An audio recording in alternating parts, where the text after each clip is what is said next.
امت مسلمہ نے اصل اول کلام الہی کو مانا ہے اور اصل ثانی حدیث رسول کو مانا ہے. کیونکہ وقت بہت ہو گیا، وقت انہوں نے کم دیا ہے، کم سے کم 2 گھنٹے ہونا چاہیے افتتاح بخاری کے لیے. بدء الوحی، بدو الوحی، ابتداء الوحی، یہ میں نسخے بتا رہا ہوں جو مختلف آئے ہیں. یہ عبارت میں نے پڑھ دی تاکہ آپ اس طرح کی عادت ڈالیں، مگر یہ اسی وقت ممکن ہوگا جب آپ مطالعہ کریں گے. الحمد للہ المنعم ذی الجلال والاکرام وبہ الاعتصام والصلاة والسلام علی سید الانام علی الدوام وعلى آلہ العظام وصحبہ الکرام الی القیام. اما بعد، فاعوذ باللہ من الشیطان الرجیم. بسم اللہ الرحمن الرحیم. وما آتاکم الرسول فخذوه وما نہاکم عنہ فانتہوا. صدق اللہ العظیم وصدق رسولہ النبی الکریم. الصلاة والسلام علیک یا سیدی یا رحمتا للعالمین وعلی آلک وصحابک یا سیدی یا خاتم النبیین.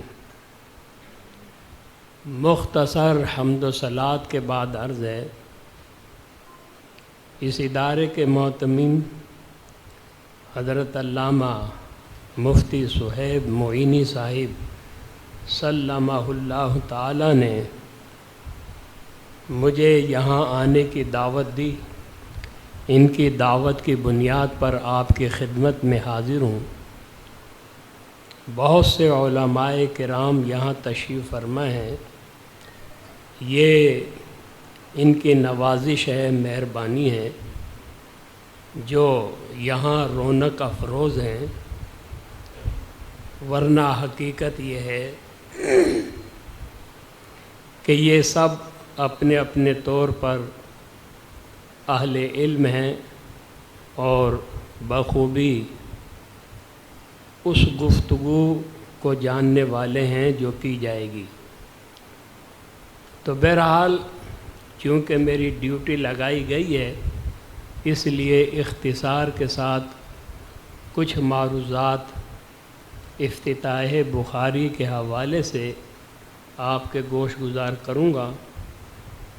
اللہ رب العزت مجھ کو حق کہنے اور ہم سب کو حق سن کر سمجھنے اور اس پر عمل پیرا ہونے کی توفیق رفیق مرحمت فرمائے. یہ عظیم الشان کتاب، یہ بلند رتبہ کتاب، جس کا معیار بھی بلند ہے اور تحقیق بھی بلند ہے، اس عظیم الشان کتاب کو عوام اور خواص صحیح بخاری کے نام سے تعبیر کرتے ہیں.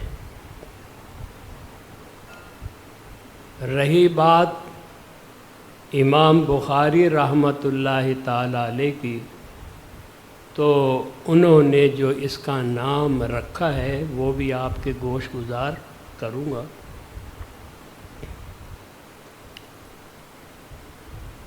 یہ کتاب جس کی آج افتتاح ہو رہی ہے، اس کے مصنف محدث محمد بن اسماعیل بن ابراہیم بن مغیرہ ہیں. ان کی کنیت ابو عبداللہ ہے، نام محمد ہے، والد کا نام اسماعیل ہے، دادا کا نام ابراہیم ہے، پردادا کا نام مغیرہ ہے. اس سے آگے مجوسیت ہے، تو اس کے ذکر کرنے کی چندہ حاجت اور ضرورت نہیں ہے. امام بخاری رحمۃ اللہ تعالی علیہ نے اپنی 62 سالہ زندگی میں حدیث رسول صلی اللہ علیہ وسلم کی خوب خدمت کی ہے، اور اتنی بڑی خدمت کی ہے کہ اس وقت سے لے کر آج تک امت مسلمہ پر اس حوالے سے ان کا احسان ہے، اور ان کے احسان کو فراموش نہیں کیا جا سکتا ہے۔ آپ سلطان المحدثین ہیں، آپ امیر المومنین فی الحدیث ہیں، آپ رأس المحدثین فی القدیم والحدیث ہیں۔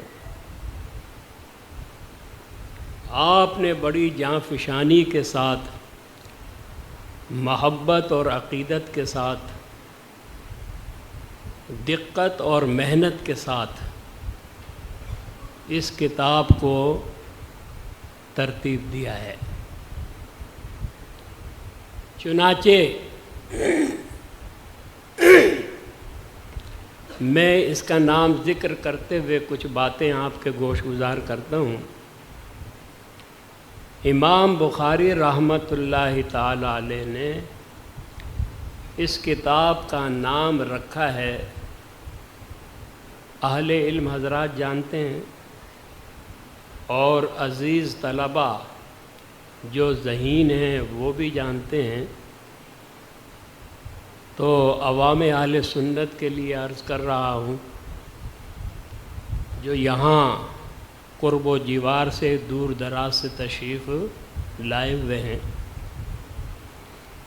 امام بخاری رحمۃ اللہ تعالی علیہ نے اس کتاب کا نام الجامع المسند الصحیح المختصر من امور رسول اللہ صلی اللہ تعالی علیہ وسلم و سننہ و ایامہ رکھا۔ یہ جو آپ نے نام رکھا ہے اس پر توجہ دینے کی ضرورت ہے، کیونکہ امام بخاری رحمۃ اللہ تعالی علیہ نے یہ نام رکھ کر آپ یوں سمجھ سکتے ہیں کہ دریا کو کوزے میں بند کر دیا ہے۔ یہ کمال ہے۔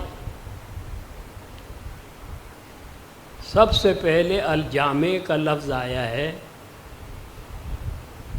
اور جاننا چاہیے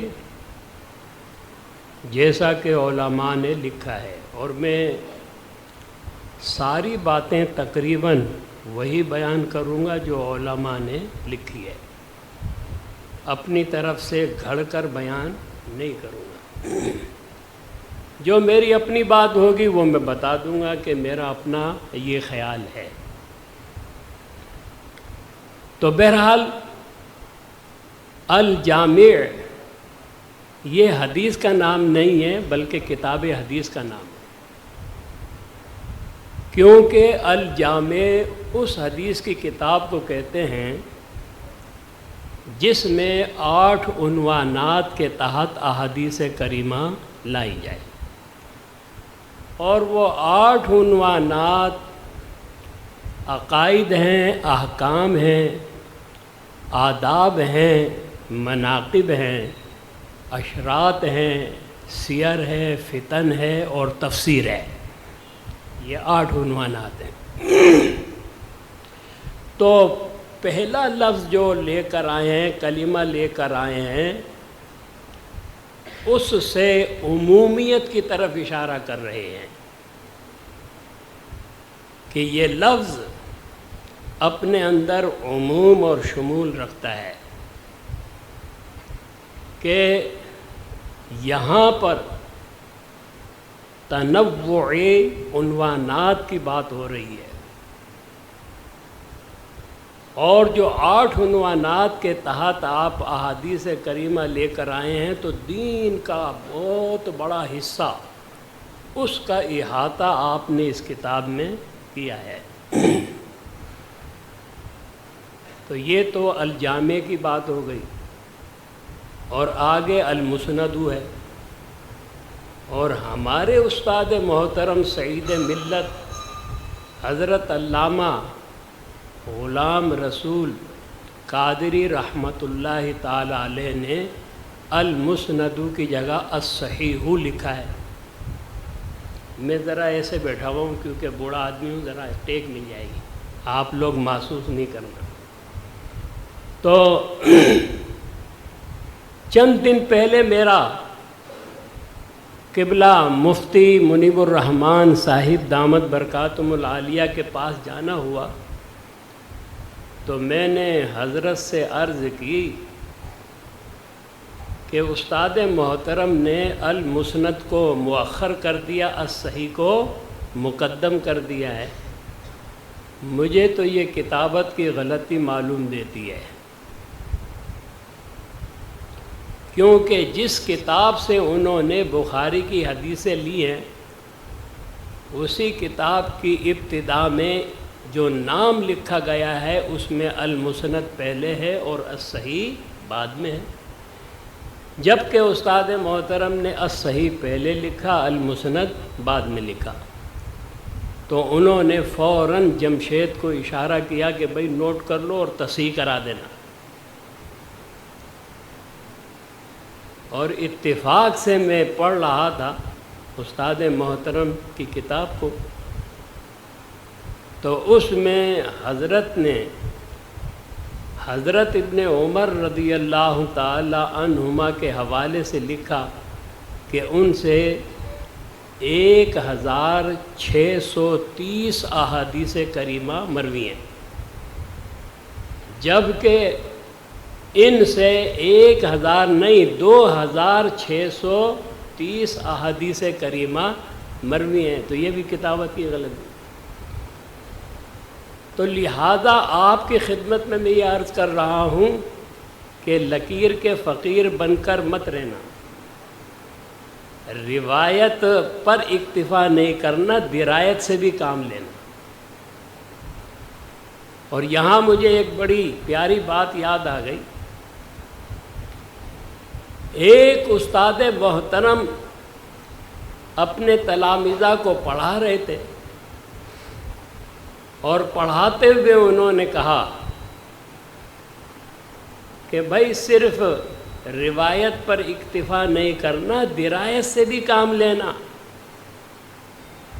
جب انہوں نے یہ بات کہی جیسے میں نے آپ کی خدمت میں عرض کی، تو شاگردوں میں سے کسی شاگرد نے کہا خواہ وہ بات ابن حجر کی ہو، اب ابن حجر کا نام تو بہت بڑا ہے، آپ علمی میدان کے شہ سوار ہیں، اور آپ تو جانتے ہیں، عوام کو بتانے کے لیے عرض کر رہا ہوں کہ حجر پتھر کو بولتے ہیں، حجر پتھر کو بولتے ہیں۔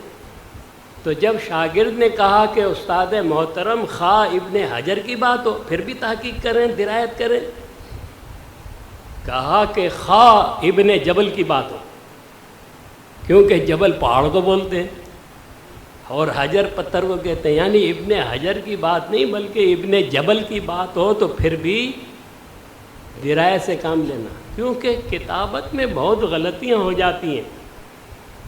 اب آپ اسی پر اکتفا کر لیں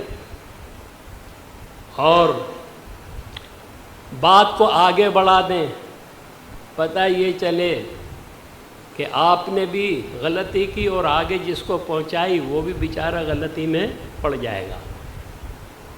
چھان بین کرنی چاہیے، اور اب تو تحقیق کے دروازے بہت آسانی سے کھل جاتے ہیں، کوئی زیادہ آپ کو محنت کرنی نہیں پڑے گی، بس وقت لگانا پڑے گا۔ تو بہرحال تو الجامع کے بعد ہے المسند۔ اب مسند یہ بھی دو معنی میں استعمال ہوتا ہے، یعنی حدیث کو بھی مسند کہتے ہیں اور کتاب حدیث کو بھی مسند کہتے ہیں۔ تو کتاب حدیث مسند وہ ہوتی ہے جس میں ترتیب صحابہ کرام علیہم رضوان پر احادیث کو جمع کیا گیا ہو، الگ الگ ایک ایک صحابی کی احادیث کو جمع کیا گیا ہو۔ جیسے مسند امام احمد، لیکن یہاں یہ مراد نہیں ہے، یہاں مسند سے مراد حدیث ہے، یعنی حدیث کی ایک قسم ہے مسند،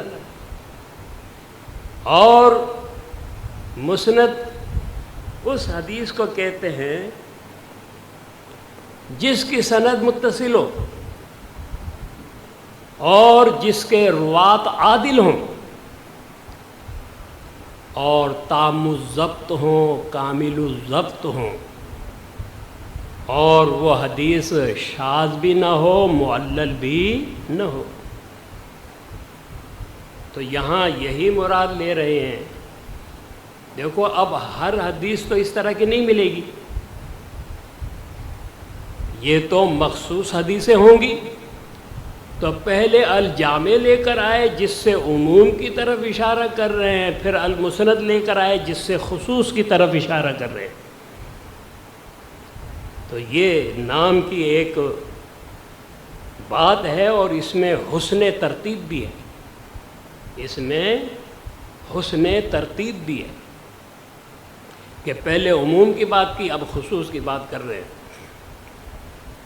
تو پتہ یہ چلا کہ مسند حدیث میں 5 شرطیں ہیں، ان 5 شرطوں میں سے 3 وجودی ہیں اور 2 عدمی ہیں۔ 3 وجودی یہ ہے کہ سند متصل ہو، روات عادل ہوں، روات تام الضبط ہوں، اس کو کامل الضبط بھی کہا جاتا ہے۔ یہ تو وجودی ہو گئی۔ پھر وہ شاذ نہ ہو، یہ عدمی، معلل نہ ہو۔ شاذ اس حدیث کو کہتے ہیں کہ ثقہ راوی اپنے سے زیادہ ثقہ راوی کے خلاف روایت کرے اور اس کا مقابل محفوظ ہوتا ہے۔ اور معلل وہ حدیث ہوتی ہے جس میں کوئی علت خفیہ قادحہ پائی جائے، اور یہ وہی جانتے ہیں جو علم حدیث میں مہارت تامہ رکھتے ہیں۔ جیسے حدیث مرسل ہے اور اس کو موصول بیان کر دیا، تو لہذا یہ بھی عدمی ہے۔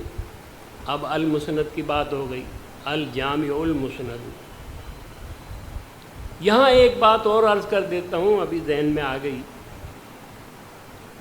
کہ ایک حدیث کو مسند کہتے ہیں، ایک حدیث کو مرفوع بولتے ہیں۔ مسند ہو یا مرفوع ہو،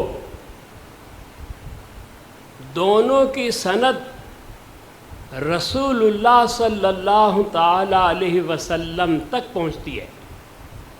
حدیث مسند کی سند بھی رسول اللہ صلی اللہ علیہ وسلم تک پہنچتی ہے، اور حدیث مرفوع کی سند بھی رسول اللہ صلی اللہ تعالی علیہ وسلم تک پہنچتی ہے، لیکن دونوں میں تھوڑا سا فرق ہے، اور وہ تھوڑا سا فرق یہ ہے کہ ان میں عموم خصوص مطلق کی نسبت ہے، یعنی ہر مسند وہ مرفوع ضرور ہے، لیکن ہر مرفوع کا مسند ہونا لازم نہیں ہے، ضروری نہیں ہے۔ خیر آگے کہا کہ الصحیح ہو، اب حدیث بھی صحیح ہوتی ہے اور کتاب کا نام بھی صحیح ہوتا ہے، جیسے یہ صحیح بخاری ہے، صحیح مسلم ہے، تو یہاں کتاب کا نام ہی مراد ہے۔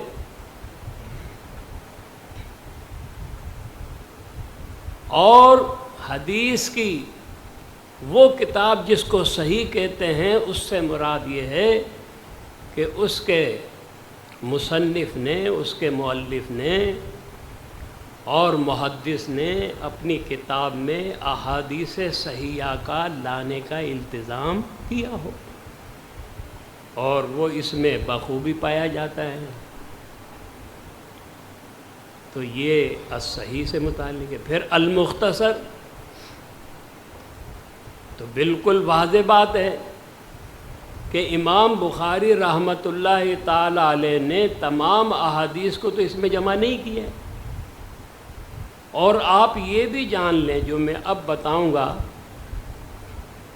کہ آپ نے 16 سال کے ایک طویل عرصے میں اس کتاب کو ترتیب دیا ہے اور 6 لاکھ احادیث کریمہ سے اس کا انتخاب کیا ہے۔ اب ایک اشکال پیدا ہوتا ہے، یہ لاکھوں حدیثیں کیسے ہوئیں؟ نبی کریم صلی اللہ علیہ وسلم نے اعلان نبوت 40 سال کی عمر شریف میں فرمایا اور 63 سال کی عمر شریف میں آپ کا وصال ہوا، تو 23 سالہ زندگی میں لاکھوں احادیث کریمہ آپ نے بیان کی۔ بظاہر یہ ایک ایسی بات ہے کہ اسے ذہن قبول نہیں کرتا ہے۔ تو آپ کی خدمت میں عرض کرتا ہوں کہ ہمیں یہ غور کرنا چاہیے کہ یہ لاکھوں حدیثیں کیوں ہیں۔ محدثین کرام کے نزدیک حدیث ایک ہے، مثال کے طور پر ایک حدیث ہے اور اس کی سند ہیں 100 سندوں کے ساتھ وہ ایک حدیث مروی ہے، تو وہ ایک حدیث محدثین کے نزدیک 100 حدیثیں کہلائیں گی۔ تو اس طرح سے یہ تعداد لاکھوں کو پہنچتی ہے۔ تو المختصر آپ نے لکھ دیا نام میں، تو بتا دیا کہ یہاں پر جو ہے اختصار کیا گیا ہے اور انتخاب کیا گیا ہے، اور یہ جو مختصر ہے یہ رسول اللہ صلی اللہ علیہ وسلم کے معاملات سے متعلق ہیں، آپ کی سنن سے متعلق ہیں، آپ کے شب و روز سے متعلق ہیں، جن کو بیان کیا گیا ہے۔ کیونکہ آپ کی جو حدیث ہے یا تو وہ قولی ہوگی یا فعلی ہوگی یا تقریری ہوگی، اور ایک قسم اور بیان کی گئی ہے کہ یا وہ وصفی ہوگی۔ تو قولی اقوال مصطفیٰ جن میں بیان ہو، اور فعلی افعال مصطفیٰ کا جس میں بیان ہو، تقریری کوئی کام کوئی بات آپ کے سامنے کی گئی ہو، آپ نے تردید نہ فرمائی ہو، اور وصفی یعنی آپ کے اوصاف احادیث کریمہ میں بیان کیے گئے ہوں، صفات بیان کی گئی ہو۔ یہ صفت اور وصف اس کی بھی میں وضاحت کر دوں کہ صفت تو وہ ہے جو پائی جاتی ہے اور وصف وہ ہے جو بیان کیا جاتا ہے۔ اب ایک شخص ہے وہ بہادر ہے تو یہ بہادری کی صفت اس میں موجود ہے، لیکن جب ہم کہیں کہ بھائی فلاں بہادر ہے تو یہ وصف ہو جائے گا۔ اسی طرح سے سند اور اسناد کو بھی جاننا چاہیے۔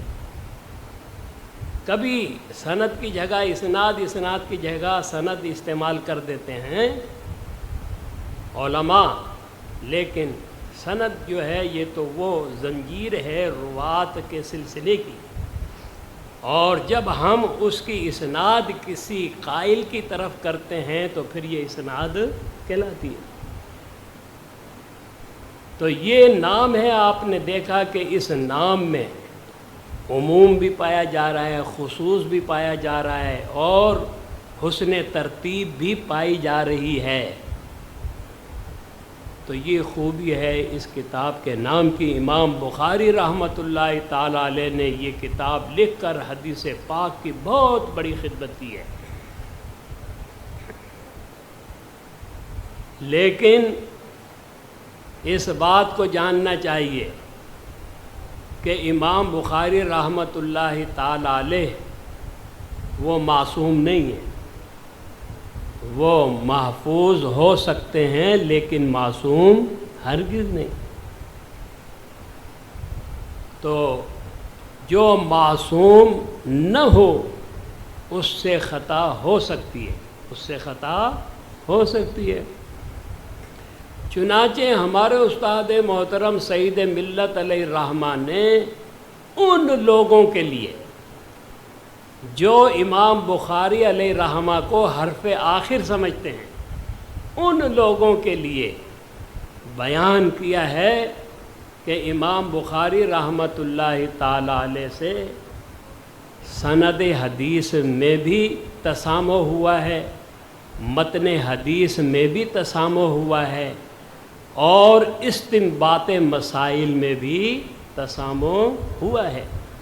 اور صرف بات نہیں کی ہے بلکہ اس کے دلائل بھی انہوں نے لکھے ہیں کہ یہ وہ مقام ہے، یہ وہ مقام ہے، یہ وہ مقام ہے۔ اور انہوں نے لکھ دیا کہ امام بخاری رحمۃ اللہ تعالی علیہ اپنے تمام علمی، فنی، تحقیقی فضائل کے باوجود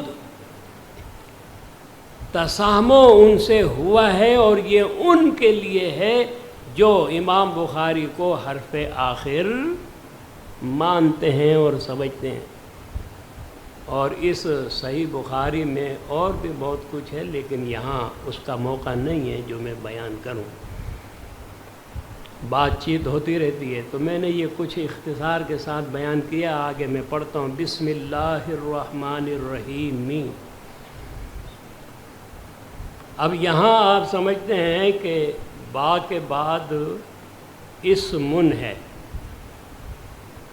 اور اسم میں جو حمزہ ہے یہ حمزہ وصلیہ ہے، اور یہ حمزہ وصلیہ یہاں سے حذف کر دیا گیا ہے،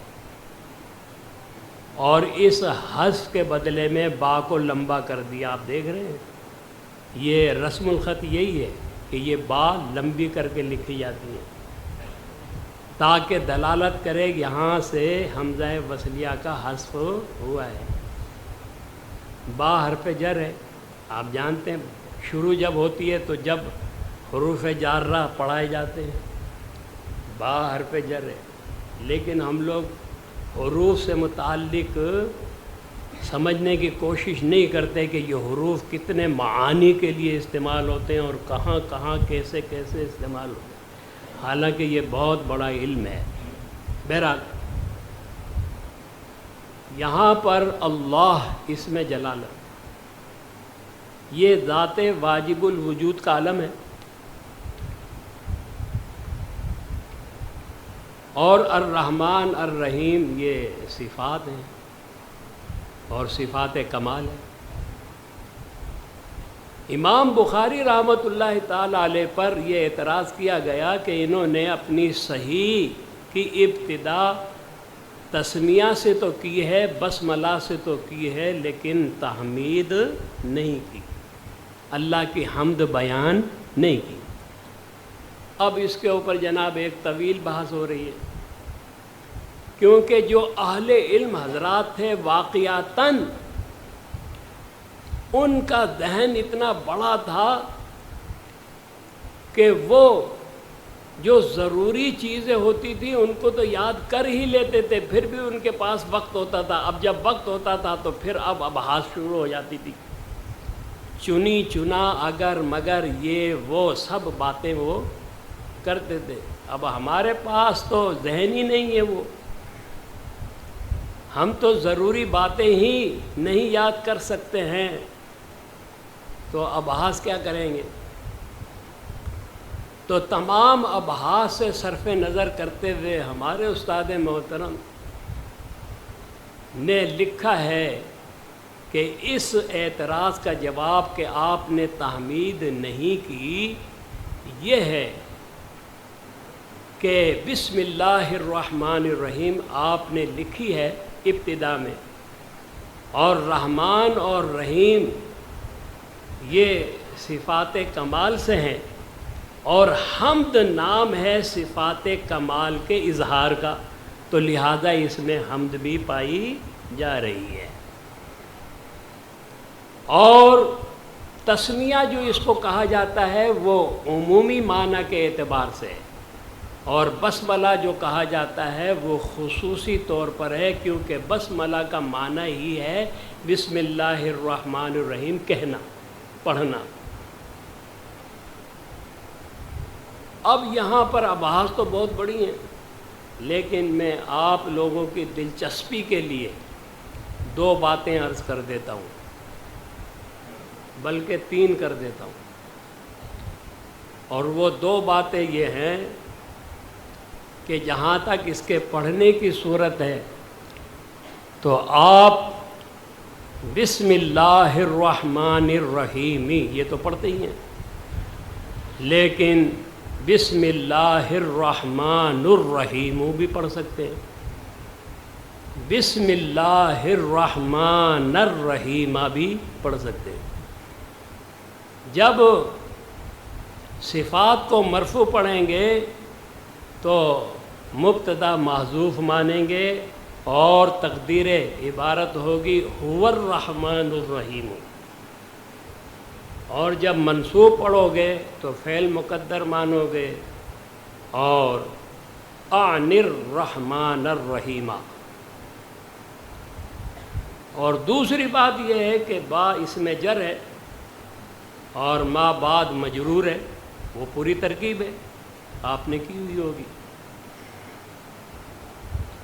اب یہ مجرور جر سے مل کر متعلق ہوتا ہے یا نہیں ہوتا؟ یہ متعلق ہوتا ہے، اور جس کا ہوتا ہے وہ متعلق ہوتا ہے۔ اب متعلق یا تو محذوف ہوگا یا مذکور ہوگا۔ اگر مذکور ہوگا تو ظرف لغو بن جائے گا، محذوف ہوگا تو ظرف مستقر بن جائے گا۔ اب وہاں بحث ہوتی ہے، تو یہاں پر بصریین اور کوفیین کا اختلاف ہے۔ بصریین فعل مقدر مانتے ہیں اور کوفیین شبہ فعل مقدر مانتے ہیں۔ پھر ہر ایک یا تو عام فعل مقدر مانتے ہیں یا خاص مانتے ہیں، پھر مقدم مانتے ہیں یا مؤخر مانتے ہیں۔ اسی طرح شبہ فعل کا معاملہ ہے۔ تو 8 صورتیں بن جائیں گی۔ کتنی صورتیں بن جائیں گی؟ 8 صورتیں علماء نے اس کی بیان کی ہے۔ یہ دوسری بات تھی۔ تیسری بات اور آخری بات اس سلسلے میں یہ ہے کہ اللہ اس میں جلالت کے بعد جو صفات لائی گئی ہیں، پہلے الرحمن ہے اور پھر الرحیم ہے، تو الرحمن کو مقدم کیا گیا ہے اور الرحیم کو مؤخر کیا گیا ہے۔ اب اس میں بہت کچھ لکھا گیا ہے، لیکن میں صرف ایک بات آپ کے گوش گزار کر رہا ہوں، اور وہ بات یہ ہے، کیونکہ یہاں سے ایک عقیدے کا مسئلہ بھی آپ کی خدمت میں عرض کروں گا، اور وہ ایک بات یہ ہے کہ الرحمن یہ اسم ذات کے مشابہ ہے، یہ اسم ذات کے مشابہ ہے، یعنی اللہ جو اسم جلالت ہے اس کے مشابہ۔ اب اس کے مشابہ کیوں ہے؟ اس کے مشابہ یوں ہے کہ یہ خاص اللفظ ہے اور عام المعنی ہے۔ خاص اللفظ کا مطلب یہ ہے کہ اس کا اطلاق اللہ رب العزت کی جناب میں ہوتا ہے، اللہ کے سوا کسی اور پر اس کا اطلاق نہیں ہوتا۔ تو یہ ہے خاص اللفظ، اور عام المعنی یہ کہ اللہ تعالیٰ مومنوں پر بھی رحمت فرمانے والا ہے، کافروں پر بھی رحمت فرمانے والا ہے، یہ رحمان ہے۔ تو یہ عام المعنی ہے اور خاص اللفظ ہے۔ تو جب خاص اللفظ ہے تو پھر اللہ اس میں جلالت کے بعد الرحمن لایا گیا۔ اب میں قرآن سے ایک بات بتاتا ہوں اس سلسلے میں۔ سورہ نحل آپ لے لیں، سورہ ملک لے لیں، یہ پرندے آپ نے دیکھے ہیں، دیکھتے رہتے ہیں، اڑتے ہیں فضا میں، ہوا میں، تو یہ ہلکے بھی ہوتے ہیں، بھاری بھی ہوتے ہیں، لیکن چاہے ہلکا ہو چاہے بھاری ہو، یہ ہوا میں اڑتے رہتے ہیں، گرتا کوئی بھی نہیں ہے۔ جب اترنا چاہیں تو اتر جاتے ہیں، لیکن کوئی گرتا نہیں ہے۔ تو گرنے سے ان کو کون روکے ہوئے؟ تو گرنے سے ان کو وہ روکے ہوئے ہے جو ان کا خالق ہے، جو ان کا خالق ہے۔ چنانچہ سورۃ النحل میں اللہ نے فرمایا ما یمسکہن الا اللہ۔ تو دیکھو یہاں پر اللہ اس میں جلالت آیا ہے، اس میں ذات آیا ہے، اور سورہ ملک جب پڑھتے ہیں وہاں اسی کو بیان کیا گیا اور فرمایا ما یمسکہن الا الرحمن۔ تو دیکھو یہاں پر وہاں اللہ آیا تھا، یہاں الرحمن آیا ہے۔ صفاتی نام تو ہزاروں ہیں لیکن الرحمن آیا ہے، تو یہ الرحمن اس میں ذات کے مشابہ ہے، اس لیے الرحیم پر اسے مقدم کر دیا گیا، اور الرحیم کو مؤخر کر دیا گیا کیونکہ یہ عام اللفظ ہے، اس کا اطلاق اللہ رب العزت کی ذات اقدس پر بھی ہوتا ہے اور مخلوق پر بھی ہوتا ہے۔ اب یہیں پر آپ دیکھ رہے ہیں الرحیم کس کو کہا گیا؟ اللہ رب العزت۔ بالمؤمنین رؤوف الرحیم، وہاں پر رحیم کس کو کہا گیا؟ رسول اللہ صلی اللہ علیہ وسلم۔ تو یہ عام اللفظ ہے لیکن خاص المعنی ہے، کیونکہ الرحیم کا معنی یہ ہے کہ اللہ تعالیٰ آخرت میں مومنوں ہی پر رحمت فرمائے گا، یہ خاص المعنی ہے۔ اب یہیں سے عقیدے کا مسئلہ آپ کی خدمت میں عرض کر رہا ہوں۔ بعض لوگ جن کو بڑا شوق ہے شرک کا فتویٰ لگانے کا، بات بات پر شرک کا فتویٰ جڑ دیتے ہیں، حالانکہ شرک جو ہے سب سے بڑا جرم ہے، سب سے بڑا جرم ہے، اور جرم جتنا بڑا ہوگا ثبوت بھی اتنا ہی بڑا دینا پڑے گا۔ دیکھو زنا بہت بڑا جرم ہے، اسی لیے اس کا ثبوت بھی 4 گواہوں سے ہوتا ہے۔ کتنے گواہوں سے؟ 4 گواہوں سے ہوتا ہے، کیونکہ جرم بہت بڑا ہے تو اس لیے ثبوت کے لیے بھی دلیل بہت بڑی دینی پڑے گی، ثبوت بھی بہت بڑا ہونا چاہیے۔ تو شرک اس سے بڑھ کر تو اور کوئی جرم ہے ہی نہیں، تو لہذا چھوٹی چھوٹی باتوں سے شرک ثابت نہیں ہوگا۔ شرک کا ثبوت بہت بڑی بات سے ہوگا، اور وہ بہت بڑی بات یہ ہے کہ اگر کوئی اللہ کی ذات و صفات میں کسی دوسرے کو، اللہ کے سوا کسی دوسرے کو شریک کرے گا تو یہ شرک ہوگا۔ اللہ کی ذات و صفات میں، یہ نہیں کہ قبروں پر پھول ڈال دے تو یہ شرک ہو گیا، یہ تو کوئی بات ہی نہیں ہوئی۔ تو اب یہاں پر آپ دیکھیں رحیم کا اطلاق اللہ تعالیٰ پر بھی ہے، اور اس کو یہ بولا جاتا ہے رسول اللہ صلی اللہ علیہ وسلم کے لیے بھی، لیکن شرک نہیں ہے، شرک نہیں ہے۔ یہ نہیں کہا جا سکتا کہ الرحیم تو اللہ تعالیٰ ہے، تم رسول اللہ کو الرحیم کہہ رہے ہو، یہ شرک ہو گیا۔ ارے بھائی شرک کہاں سے ہو گیا؟ قرآن میں اللہ کے لیے بھی رحیم آیا ہے اور رسول اللہ کے لیے بھی رحیم آیا ہے، اور قرآن شرک کی جڑیں کاٹنے کے لیے نازل ہوا ہے، نہ کہ شرک پھیلانے کے لیے۔ تو یہ کیسی بات کر رہے ہیں آپ؟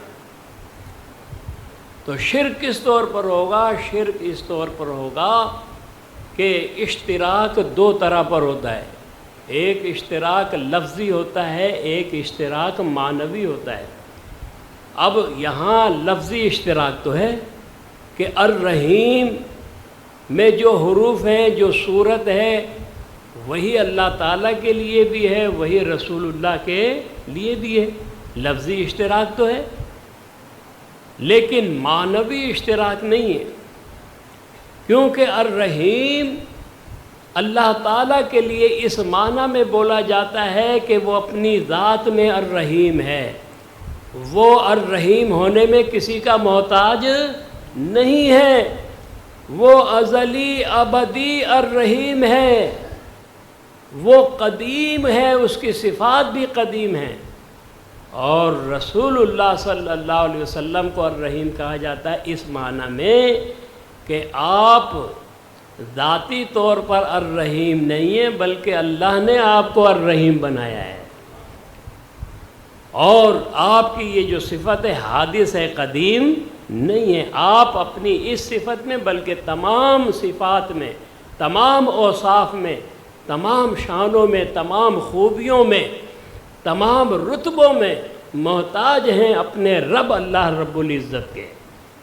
تو اب دیکھیں معنوی اشتراک نہیں پایا گیا، جب معنوی اشتراک نہیں پایا گیا تو شرک بھی لازم نہیں ہے۔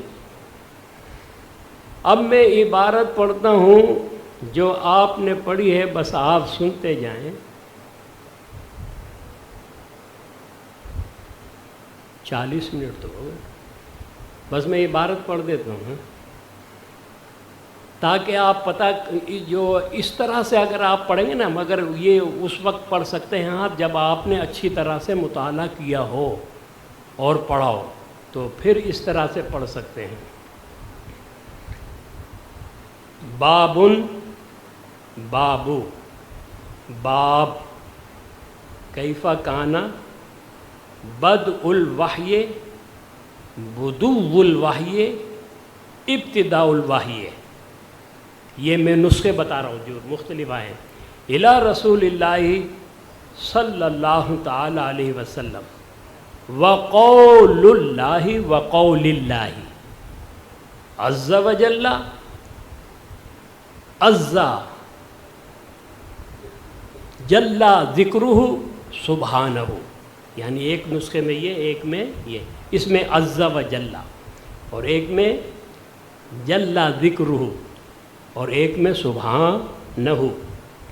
انا اوحینا الیک کما اوحینا الی نوح والنبیین من بعدہ۔ قال، یہ نکالیں گے، ہم نے اسی طرح اساتذہ کے سامنے پڑھا ہے، جسے بچے نے بھی ایسے ہی پڑھا تھا۔ قال حدثنا الحمیدی قال حدثنا سفیان سفیان قال حدثنا یحیی بن سعید الانصاری قال حدثنا نہیں ہے بلکہ عن یحیی بن سعید الانصاری، ایک نسخے میں ان آیا ہے یہاں پر۔ قال اخبرنی محمد بن ابراہیم التیمی انہ سمع علقمۃ بن وقاص اللیثی یقول سمعت عمر بن الخطاب رضی اللہ تعالی عنہ علی المنبر یقول سمعت رسول اللہ صلی اللہ علیہ وسلم یقول انما الاعمال بالنیات، الاعمال بالنیات، العمل بالنیت، ان الاعمال بالنیات، سب طرح یہ نسخوں میں آیا ہے۔ وَإِنَّمَا لِامْرِئٍ مَّا نَوَىٰ فَمَنْ كَانَتْ هِجْرَتُهُ إِلَىٰ دُنْيَا يُصِيبُهَا أَوْ إِلَىٰ امْرَأَةٍ يَنكِحُوهَا فَهِجْرَتُهُ إِلَىٰ مَا هَاجَرَ إِلَيْهِ۔ یہ عبارت میں نے پڑھ دی تاکہ آپ اس طرح کی عادت ڈالیں، مگر یہ اسی وقت ممکن ہوگا جب آپ مطالعہ کریں گے کہ بعض نسخوں میں یہ آیا ہے، بعض نسخوں میں یہ آیا، اس کے بغیر پڑھنا مشکل ہوگا۔ اب یہاں میں اپنی بات بتاتا ہوں، بابو ہے نا تو بابا بھی پڑھ سکتے ہیں، یہ مشہور نہیں ہے، معروف نہیں ہے، لیکن پڑھ سکتے ہیں۔ پھر آپ اقرا نکالیں گے یہاں پر یا اذکر نکالیں گے تو بابا پڑھ سکتے ہیں۔ جیسے ہاذا آپ نے نکالا ہے تو بابو پڑھ لیں، ہاذا۔ اور قول اللہ جب آپ پڑھیں گے تو پھر یہاں پر یہ مبتدا بنے گا ایک قول پر، اور انا اوحینا الیک الی آخرہ، یہ اس کی خبر بن جائے گا۔ اور قول اللہ جب پڑھیں گے تو پھر اس کا مضاف الیہ جو جملہ ہے، بابو مضاف ہے اور ما بعد مضاف الیہ ہے، تو مضاف الیہ جو جملہ ہے اس کے محل پر اس کا عطف ہو جائے گا وقول اللہ جب آپ پڑھیں گے۔ جو خاص خاص باتیں ہیں وہ میں بتا رہا ہوں۔ اور کیفا یہ شرط کے لیے بھی آتا ہے، استفہام کے لیے بھی آتا ہے۔ یہاں استفہام کے لیے ہے تو پھر یہ خبر بنتا ہے یا حال بنتا ہے۔ اگر کانا یہ ناقصہ ہے تو پھر یہ خبر بنے گا، اور اگر کانا تامہ ہے تو پھر یہ اس کے فاعل سے حال بنے گا۔ اور حمیدی ان کا نام عبداللہ بن زبیر ہے، کنیت ان کی ابو بکر ہے، اور اس نام کے 3 راوی ہیں صحیح ستہ میں عبداللہ بن زبیر نام کے۔ ایک تو خود یہی ہے، ایک عبداللہ بن زبیر بصری ہیں، اور ایک صحابی رسول حضرت ابو عبداللہ بن زبیر رضی اللہ تعالی عنہما ہیں۔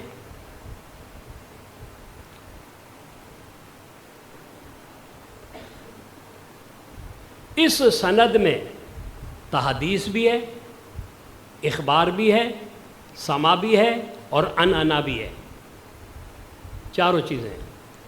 اس سند میں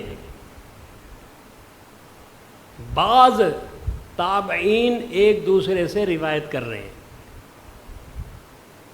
اور اس قول پر کہ علقمہ بن وقاص یہ صحابی ہیں، جیسا کہ ابن مندہ نے کہا، جمہور علماء کہتے ہیں یہ تابعین میں سے ہیں۔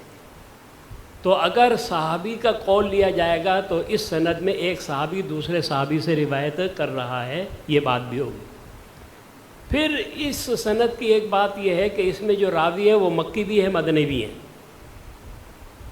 اس کے علاوہ یہ سند اول کے اعتبار سے غریب ہے اور آخر کے اعتبار سے مشہور ہے، کیونکہ علماء نے لکھا ہے کہ صحت اور سیاق کے ساتھ یہ حدیث پاک رسول اللہ صلی اللہ علیہ وسلم سے روایت کرنے والے صرف فاروق اعظم رضی اللہ تعالی عنہ ہیں، اور ان سے روایت کرنے والے صرف علقمہ بن وقاص ہیں، اور ان سے روایت کرنے والے صرف محمد بن ابراہیم تیمی ہیں، اور ان سے روایت کرنے والے صرف یحییٰ بن سعید انصاری ہیں، لیکن ان سے بہت سو نے روایت کی ہے۔ اس کے علاوہ یہاں پر ایک بات عرض کر کے اپنی گفتگو ختم کروں گا، کیونکہ وقت بہت ہو گیا۔ وقت انہوں نے کم دیا ہے، کم سے کم 2 گھنٹے ہونا چاہیے افتتاح بخاری کے لیے، اور وہ بات یہ ہے کہ فاروق اعظم رضی اللہ تعالی عنہ، علماء نے لکھا ہے کہ عمر بن خطاب اس نام کے ایک ہی صحابی ہیں، اس نام کے صحابی ایک ہی ہیں۔ عمر نام کے صحابہ میں بتاتے ہیں کہ 23 ہیں، ایک قول کے مطابق 23، لیکن عمر بن خطاب اس پورے نام کے ساتھ ایک ہی صحابی ہیں، اور علقمہ بن وقاص صحیح ستہ میں یہ ایک ہی راوی ہیں، اس کے علاوہ اس نام کا اور کوئی راوی نہیں ہے۔ بہرحال حضرت عمر بن خطاب رضی اللہ تعالی عنہ سے 537 احادیث کریمہ مروی ہیں، 537۔ اب خلفائے راشدین میں سے اگر 4 کا ذکر کریں تو، اور 5 کا ذکر، اصل تو 5 ہیں، لیکن عام طور پر چونکہ امام حسن رضی اللہ تعالیٰ عنہ کی خلافت صرف 6 مہینے کی تھی تو ان کا ذکر نہیں ہوتا ہے اور دوسروں کا ذکر کیا جاتا ہے، لیکن ذکر کرنا چاہیے۔ تو بہرحال سب سے پہلے خلیفہ ہیں حضرت ابو بکر صدیق رضی اللہ تعالیٰ عنہ، ان سے کل 142 حدیثیں مروی ہیں، 142۔ دوسرے ہیں حضرت فاروق اعظم، ان کی میں نے بتا دی 537۔ تیسرے ہیں حضرت عثمان غنی، ان سے 146 حدیثیں مروی ہیں۔ چوتھے ہیں حضرت علی رضی اللہ تعالیٰ عنہ، ان سے 536 ایک قول کے مطابق، اور ایک قول کے مطابق 538 حدیثیں مروی ہیں۔ اور امام حسن رضی اللہ تعالیٰ عنہ سے کل 13 حدیثیں مروی ہیں، کل 13 حدیثیں مروی ہیں۔ یہاں پر ایک ازالہ کر دوں، حضرت ابو بکر صدیق رضی اللہ تعالیٰ عنہ سے متعلق آپ نے سنا کہ 142 احادیث مروی ہیں، تو یہ مرویات کی تعداد ہے، لیکن معلومات اور محفوظات کا ذکر یہاں پر نہیں ہے، یعنی جو سند کے ساتھ روایت پہنچی اس کا بیان ہو گیا۔ اس سے یہ لازم نہیں آتا ہے کہ انہیں اور احادیث معلوم یا محفوظ نہیں تھی، یہ لازم نہیں آتا۔ پھر یہ قلت نقل ہے، اس سے یہ لازم نہیں آتا کہ قلت علم بھی ہو، یہ دلالت نہیں کرتی ہے قلت علم پر، یہ بھی یاد رکھنا چاہیے۔ تو یہ بات تھی۔ اب یہاں جو حدیث لے کر آئے ہیں وہ حدیث اس لیے لے کر آئے ہیں کہ آدمی کو مخلص ہونا چاہیے، ہر کام خلوص کے ساتھ کرنا چاہیے، تو اسی میں کامیابی اور کامرانی ہے، ورنہ ریاکاری عمل تو کرے گا فائدہ کچھ بھی نہیں ہوگا۔ اور امام بخاری رحمۃ اللہ تعالیٰ نے اپنی صحیح کی جو ابتدا کی ہے کتاب الایمان سے کی ہے، دیکھیں کتاب الایمان آیا نا،